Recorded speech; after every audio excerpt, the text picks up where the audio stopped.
Chers abonnés des Plumes Conscientes, bonjour, je suis Tigui Elébé Motinguia, je suis l'initiateur du mouvement littéraire Les Plumes Conscientes.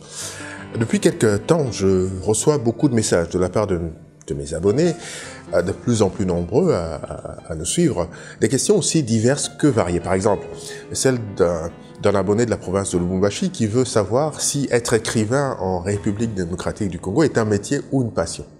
Très belle question. Je vous avoue que d'emblée, cette question m'a laissé pantois, presque sans mots, sans réponse certaine. Je devais moi-même commencer par m'en convaincre. J'ai donc décidé d'approfondir la question avec vous. Être écrivain, est-ce une passion ou un métier en République démocratique du Congo? Vous avez la réponse? En tout cas, le débat est lancé.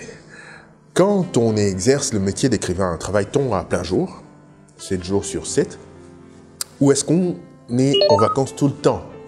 Car en effet, dans ce cas, la frontière entre le travail et la passion peut très vite être difficile à cerner. Déjà, je ne sais pas si en République démocratique du Congo, il existe des gens qui ont fait de l'écriture leur métier.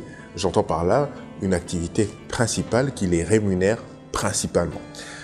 Sincèrement, je ne saurais pas répondre à cette question, mais ce serait un pur bonheur si la RDC pouvait favoriser le métier d'écrivain, qui somme toute a des bons côtés, et quelques autres moins bons côtés, on va dire. Parmi les bons côtés, il y a évidemment l'écriture.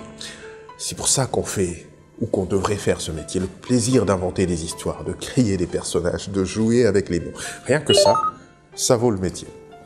Il y a ensuite l'illustration. Les auteurs jeunesse, par exemple, contrairement aux auteurs adultes, ont la chance de voir leurs textes illustrés. Ça, c'est un pur bonheur, de voir quelque chose qu'on a écrit être illustré par la suite. Et puis, il y a la publication. Le fait que son livre soit disponible en librairie et que tout le monde, en théorie bien sûr, puisse le lire, c'est un bonheur. Quand on a déjà publié un texte, on a du mal à envisager que les suivants ne soient pas publiés. On y prend très vite goût. Pour finir, il y a tous les à côté, les rencontres, dans les classes, dans les ateliers d'écriture, les salons du livre, les prix littéraires qui réservent souvent à l'auteur de belles surprises et de très belles rencontres. Malheureusement, tout ne se passe pas exactement comme on le souhaiterait. Parmi les mauvais côtés de ce métier d'écrivain, il y a la fameuse panne d'inspiration. Ne pas ou ne plus arriver à avancer dans son texte. Quand cela vous arrive, pensez à un autre projet, à changer d'univers. Quand vous reprendrez le texte, l'envie d'écrire reviendra et les idées surgiront comme par magie. Il y a aussi les illustrations ratées, comme inconvénient de ce métier. Du point de vue de l'auteur, bien sûr, c'est très pénible pour un auteur de voir son texte illustré par un illustrateur dont il n'apprécie pas le style ou la façon dont il s'est emparé de son texte. Ça laisse un goût de fête gâché. Il y a aussi ce que les écrivains redoutent, c'est la critique.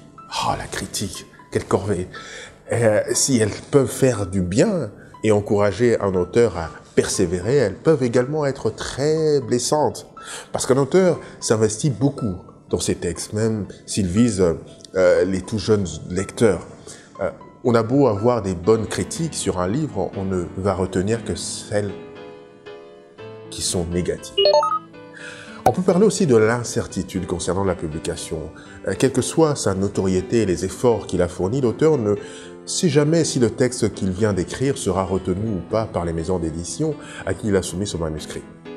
Quant au succès, il reste aussi très aléatoire. Enfin, il y a la rémunération des droits d'auteur qui sont en principe calculés sur les ventes, qui sont souvent très faibles, si pas inexistantes. Ils ne permettent qu'à très peu d'auteurs de vivre de leur plume. Alors, après toutes ces explications, je vais vous reposer la question, chers abonnés des Plumes Conscientes, et vous laisser le soin d'y répondre. Être écrivain en République démocratique du Congo est un métier ou une passion? Mon sourire en dit long, le vôtre aussi, et l'expression de votre visage davantage. Allez, rendez-vous au prochain numéro des Plumes Conscientes. Partagez la vidéo au maximum à vos contacts et invitez vos amis à vous abonner à notre chaîne Les Plumes Conscientes. Nous sommes également sur Instagram, Twitter, sur le même nom, Les Plumes Conscientes. Lisez. Lisez encore, lisez toujours. La lecture est un régal pour l'âme et un délice pour l'esprit et elle participe à notre accomplissement en tant qu'individu et bien sûr en tant que société. Au revoir.